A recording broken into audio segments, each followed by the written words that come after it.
Pimpalner police स्टेशनच्या हद्दीमध्ये महिंदा टाटा एक गाव आहे. तिथं झालंय असं 20 तारखेला रात्री 7-7:30 वाजताच्या टायमिंगला सायंकाळी फक्त 10,000 रुपये उसने तू घेतलेले परत का दिले नाहीस म्हणून मारहाण झाली. ज्यांना मारहाण झाली आहे ते माझ्या सध्या सोबत आहेत. सध्या सरकारी दवाखान्यात ते बिलाज करतात. काका नेमकं प्रकरण काय होतं आणि मला पहिल्यांदा असं कळलं की तुम्ही 10,000 रुपये त्यांच्याकडून उसने काहीतरी घेतले होते. ते तुम्ही परत दिले नाही म्हणून तुम्हाला मारहाण वगैरे दिली.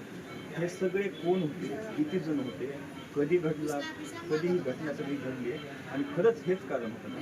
हेच कारण होतं. मला झटापटी करू लागला. तिच्या दोन पियासाठी पैसे देऊन म्हणून दारू प्यायला. तरी म्हणून माझ्याकडे कसे पैसे आले.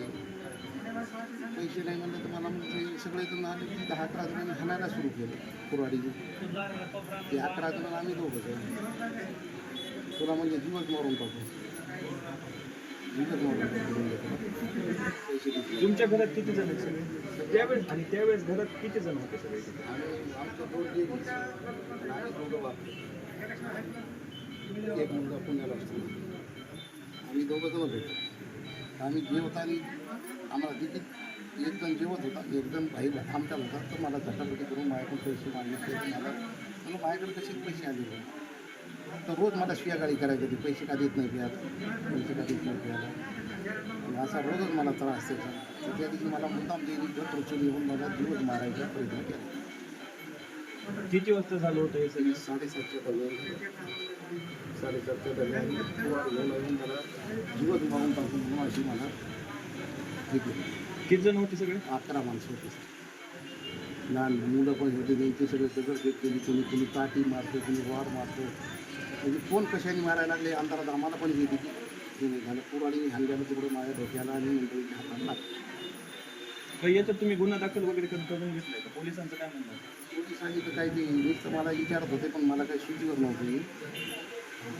मला कोणीचं सही करा, कुठं काही करा असं त्यांची गडबड चालू होती पोलिसांची. त्यांनी काय केलं मला तर सुचीवरच नव्हतं. ठीक नव्हती मला बोलायला म्हणजे नव्हतं. ते गडबड करत होते की आम्ही हे करून टाकू, ते करून टाकू. कुऱ्हाडीचा मार आहे. तिथं मला बोल देते कुऱ्हाडीचा मार आहे म्हणजे आम्ही हे करू, ते करून तिथे काय केलं तर त्यांना. अजून कोणाला मारहाण झाली? मंडळीला झाली, मुलाला सोबत आहेत का त्या आता? आहेत. कुठे आहेत ते? एक मिनिटात. त्यांच्या घरचे जे आहेत त्यांच्या पत्नी आहेत त्यांच्या पत्नीला सुद्धा मारहाण झाली. बसायचे का? काय झालं होतं? कोण कोण होते? किती जण होते? 11 जण होते. मग आणलं ते पुराण आणलं. मग मी आडले असं मेले म्हणले तुम्ही असं केलं पुराड तेव्हा की इथे मार लागलं पुराडीचं. मग ते पुराड त्यांना तिथे लागले. 11 जण होते. आमचे ते काचा पोहत दाराचे. जेव्हा तुम्हाला मारहाण झाली गावात दुसरं कोण नव्हतं का वाचवण्यासाठी? म्हणजे असं कुणी नाही सोडले आम्हाला. मध्ये कुणी पडले नाही. ते दगडफेक करत होते. मग ते म्हणले त्यांना लागलं आम्हाला लागलं तर आम्ही काय करावं. कुणी नाही आले मध्ये. मग आम्ही आता 3 जणच होतो. 3 मायाने करत होतो. जेवायला बसायचं.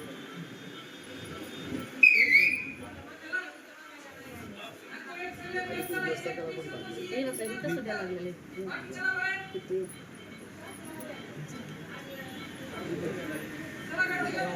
सध्या हा तुमचा मुलगा आहे ना? हा मोठा मुलगा. तुम्ही घरावर होते का त्यावेळेस? नाही पुण्याला.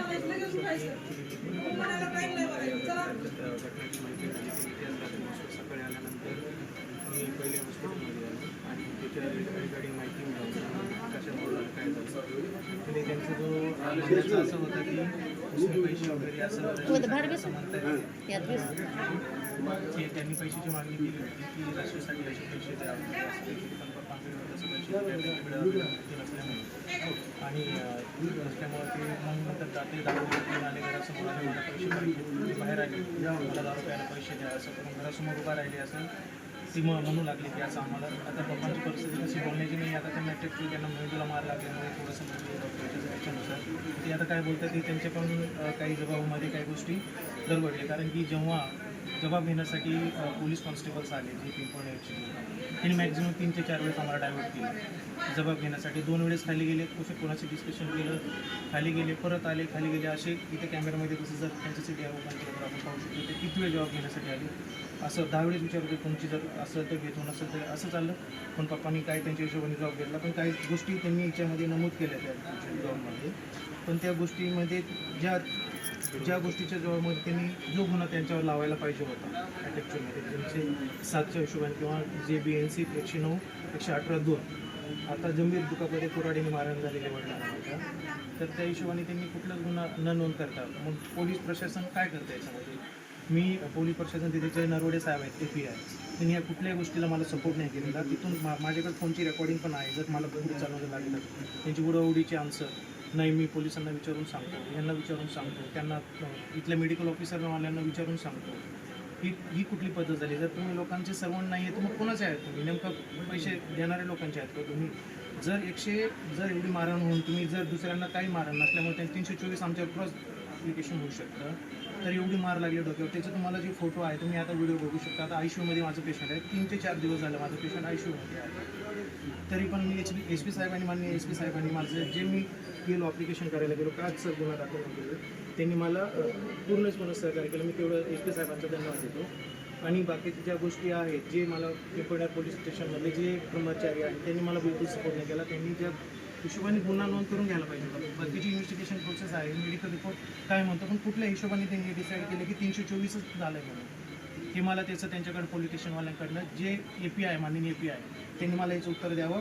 आणि मेन मुद्दा म्हणजे कसं, आम्ही FIR आणि ॲक्सेप्ट केलेलं नाही. जर त्यांनी हे 1-2 दिवसामध्ये हे गुन्हा नाही नोंदवून घेतला त्या लोकांवर जे इसम आहे ते उद्या माझ्या परिवाराला माझ्या घरासमोर राहतात. जर उद्याच्याला त्यांनी जर झालं ते गावामधली जी प्रतिष्ठित मंडळी आहे ज्याच्यामध्ये सरपंच असो उपसरपंच असो तिथले गावचे शेजारी पाजारी असो ते पूर्वस्व जबाबदार राहणार आहे. कारण की त्यांची तेवढी जबाबदारी आहे. माझ्या घराचं कुटुंब तिथे मॅक्झिमम 3च लोक आहेत. तिथे 3 लोक असल्यामुळे ते काय करू शकतात? हे जर दारू पिऊन जर आज एवढं झालं तर ते उद्याच्याला काय पण मनामध्ये पोट पिऊन जर परत मारहाण केली तर कोण जबाबदार आहे? सर्वशी जबाबदार बीड जिल्ह्याचे माननीय SP साहेब असतील आणि जे पिंपळनेरचे ते जबाबदार. उद्या माझ्या परिवाराला काय झालं ते पूर्णपणे जबाबदार आहे. याच्यासाठी मी सपोर्टिंग डॉक्युमेंट्स म्हणून माझ्याकडे जेवढे आहेत त्यांना जेवढी मारहाण झालेली त्याचे फोटो त्याचे व्हिडिओज मी पत्रकार बांधवांना देणार. आणि मी जे API साहेब आहेत जे आमचे नरवडे साहेब आहेत त्यांनी कुठल्याही गोष्टीचा आम्हाला सपोर्ट नाही केलेला. फक्त तिथे जात आहेत, तिथे फोटो काढत आहेत घरचे. तिथं माझे लहान भाऊची पत्नी ते लहान बाळ घेऊन 1-2 महिन्याचं बाळ घेऊन तिथं राहिलं. ते दगडफेड झाली. जर त्या बाळाला जर दगड लागला असतं तर काय झालं असतं? याची कोणी जबाबदारी घेतली असती? याची जबाबदारी कोण घरामध्ये काच फुटलेली आहे? ते दगडफेक शेजारी घर असल्यामुळे ते 10 ते 11 लोक आहेत जे यांनी अटेम्प्ट टू मर्डर करण्याच्या हिशोबाने त्यांनी हल्ला केलेला आहे. एवढं 3 लोकांवरती. याचे ऑलरेडी ह्या लोकांनी यांची जी प्रवृत्ती आहे ऑलरेडी यांचे गुन्हेगारी प्रवृत्ती लोक यांचे पोलीस स्टेशनमध्ये ऑलरेडी यांचे क्रिमिनल रेकॉर्ड्स आहेत. हे SP साहेबांनी काढावे. हा माझा माझी स्टेटमेंट हे साहेबांनी दाखवावं. जेवढे माझे असतील जे माझे फ्रेंड सर्कल जे आता जे मला हे पत्रकार बांधून मला सपोर्ट केला आहे त्यांनी बघावं. त्या लोकांचं पहिल्याचं जे काय आहे ते त्यांचं पण रेकॉर्ड बघावं. आणि आमचं काय आहे, आम्ही त्या गावामध्ये 10 ते 15 वर्षापासून राहतो. आमचं कुठलं क्रिमिनल रेकॉर्ड आहे का तिथे ते पण चेक करावं. की मी माननीय जे आहेत API साहेब आहेत त्यांनी पण चेक करावं की आम्ही त्या रेकॉर्डचे लोक आहोत का, तुम्ही 124 कुठल्या हिशोबाने दाखल केलं याचं मला उत्तर ह्या 1-2 दिवसामध्ये मला द्यायला पाहिजे. नाहीतर मी SP साहेबांसोबत माझी 3 कुटुंब आम्ही इथं ICUमधून घेऊन जाऊन मी तिथे उपोषणाला बसणार. आम्ही तोपर्यंत आम्ही आमच्या घरापर्यंत येणार नाही. तिथं जर लहान लेकरूला काय झालं तिथं काय झालं तर सर्वस्वी जबाबदारी ते नरवडे साहेबांची आणि तिथल्या सरपंचाची राहील. आणि जे आहे ते पुढचे जे परिवार आहे. तुमची काय इच्छा आहे? कोणते कलम लावले पाहिजे होते त्यांनी? सगळ्यात महत्त्वाचं जे आरोपी आहेत त्यांचे नाव माहीत, सगळ्यांची नावं माहीत आहेत मला.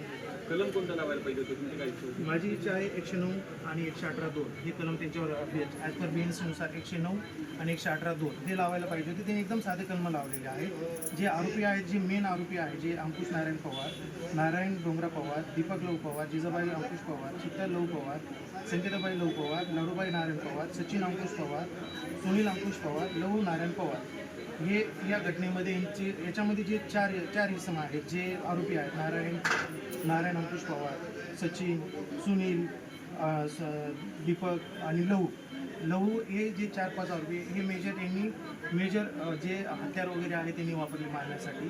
आणि तरी पण इथल्या API साहेबांनी हे गुन्हा का नोंद नाही झाला की 109 कशामुळे? म्हणजे काय मेडिकल रिपोर्ट तुम्ही वाट बघणार? असं कुठे तुम्ही याच्या पुढचे जे केसेस केलेले आहेत ते तुम्ही असंच हिशोबाने घेतलं की मेडिकल रिपोर्टला साहेबांना विचारतो, मेडिकल ऑफिसरला विचारतो, त्यानुसार मी गुन्हा नोंद करतो.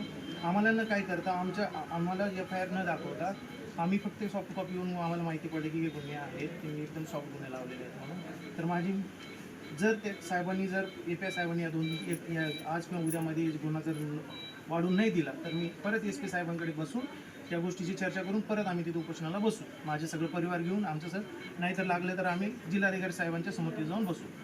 हे प्रकरण होतं पिंपळनेर पोलीस स्टेशन हद्दीतील महिंद्रा तांड्याचं. तो मुलगा आहे, पुण्याहून आलाय, वेल एज्युकेटेड आहे, त्याच्या वडिलांना मारले, त्याचे वडील आहेत ICU मध्ये. तो मुलगा जेव्हा पोलीस स्टेशनला गेला तेव्हा फिर्याद तर नोंदवून घेतली आहे, म्हणजे कलम पाहिजे होते ना पिंपळनेर पोलिसांनी, ते कलमच लावले नाही. वेल एज्युकेटेड पोरगे, अडाणी पण नाही आहे, त्याच्यामुळे त्याला तरी कळलं की कलम काय लावले. जर का याच्याबद्दल जर का कोणी अशिक्षित असतं ना तर ह्याच कलमावर त्यांना गुन्हा दाखल झाला असता, आरोपींना थोडासा कारावास झाला असता, नंतर वापस ते सुटून त्यांची गाव गुंडशाही वाढली असती. सर मला आणखी बोलायचे, आणखी त्या आरोपींना तिथे अटक न करता ते आरोपी मोकाट फिरताय तिथे. आणि ज्या दिवशी घटना झाली त्या दिवशी हे सगळे हॉस्पिटलमध्ये आल्यानंतर त्याच्यातला जो आरोपी आहे अंकुश पवार संध्याकाळी जाऊन तिथल्या जे लहान भावाच्या पत्नीला म्हणतो की मी एखाद्याला जीवे मारून टाकेल, मारूनच टाकणार मी, जाळूनच टाकणार मी, तिथे येऊन जीव धमक्या देतो. आणि मी माननीय SP साहेबांना पण सांगितलं जर आमच्या फॅमिली मेंबरला जर काय झालं, उद्या जीवितहानी काही झाली तर सर्व API नरवाडे साहेब, त्याच्याखाली जे अंडर आहेत तुपरे साहेब, जे इन्व्हेस्टिगेशन त्या पार्टचं आहे मेन, आणि मी पूर्ण जबाबदार त्यांना धरेल. आणि गावची जी मंडळी आहेत ऑलरेडी वडिलांनी तिथले जे माननीय सरपंच आहेत जे बाबासाहेब पवार, राजेश पवार यांना जाऊन ऑलरेडी त्यांना ही जी 8 ते 15 दिवसापूर्वीची घटना, तो असंच तिथे शिवीगाळी करत असताना ऑलरेडी हे इंटिमेशन दिलं होतं की असं मला हा शिवीगाळी करतो. पण त्यांना तिघांना बसवून हे पण त्यांची जबाब आला पाहिजे, तिथं बसून त्यांच्याकडनं घेतलं की नाही तुम्ही या लोकांना भांडू नका वगैरे. ते स्वतःहून सरपंच साहेबांनी आम्हाला सांगितलं, पप्पांना सांगितलं, सगळ्यांना सांगितलं, तरीसुद्धा त्या लोकांनी ही अशी घटना आईवडिलावर जीव घेणं, हत्येच्या उद्दिष्टानं म्हणजे त्यांच्या डोक्यात एकच होतं की जीवच मारायचं. त्या हिशोबाने त्यांनी हे प्रयत्न केले. जर हे गुन्हा नाही झाला तर मी वरपर्यंत जेवढे मला पोलीस महासंचालकपर्यंत सुद्धा मी जाण्याची तयारीत आहे. पण ह्यांना गुन्हा झाला पाहिजे, कारण की गुन्हे प्रवृत्तीचे लोक ह्यांच्यावर गुन्हा झालाच पाहिजे. कारण की यांनी ऑलरेडी यांचा क्रिमिनल रेकॉर्ड आहे. हे जर हे एवढा रेकॉर्ड असून सुद्धा त्यांची नोंद दाखल करणं म्हणजे नरवडे साहेब कुठल्या ना कुठल्या दबावाखाली काम करतायत. पुन्हा राजकीय हस्तक्षेप आहे याच्यामध्ये. त्यांना कुणी काय लाचपास दिली, काय दिली, हे जनतेच्या सेवेसाठी काम नाही करत आहे. सर मला पूर्ण मी माझं जेवढं मी त्या गोष्टीची माहिती मिळवली. कारण की आता एवढ्या इन्व्हेस्टिगेशन पार्टवरूनच कळतो की हे गुन्हा कसं काय लागू शकतो एवढं मारहाण झाल्यावर. एकंदरीत तो मुलगा SP सरांनाही भेटलाय, पण त्याच्यावर प्रॉब्लेम असा आहे सध्या फिर्यादी दाखल केली, त्याच्या त्यांच्या मनाविरुद्ध त्यांच्या मनासारखे कलम लागू केले नाही. आता सध्या सर्वात महत्त्वाचं सध्या चालू आहे हे की पोलिसांची जिम्मेदारी असते सर्वसामान्य लोकांना मदत करण्याची, पण कुठेतरी हा सर्वसामान्य माणूस कुठेतरी खितपत पडतोय आणि न्यायाची अजून सुद्धा अपेक्षा करतोय. आणि सध्या या प्रकरणामुळे पुन्हा एकदा पिंपळनेर पोलिसांवर प्रश्नचिन्ह उभारलं आहे. आता पुढे हे प्रकरण काय वळण घेतं आणि यांच्या मनानुसार गुन्हा दाखल होतो का, त्या गुन्ह्यामध्ये ते कलम वाढ होईल का, आणि सर्वात महत्त्वाचे हे जे गावगुंड आहेत ना यांच्या गावगुंडाच्या नांग्या कुणी ठेचल्या जातील का हे पाहणं आता महत्त्वाचं आहे. कॅमेरामॅन मुकुंद शिंदकर सोबत मी बालाजी शिंदे. मी आहे सध्या सरकारी हॉस्पिटलमध्ये बीड येते लोकांसाठी पाहतोय आपण.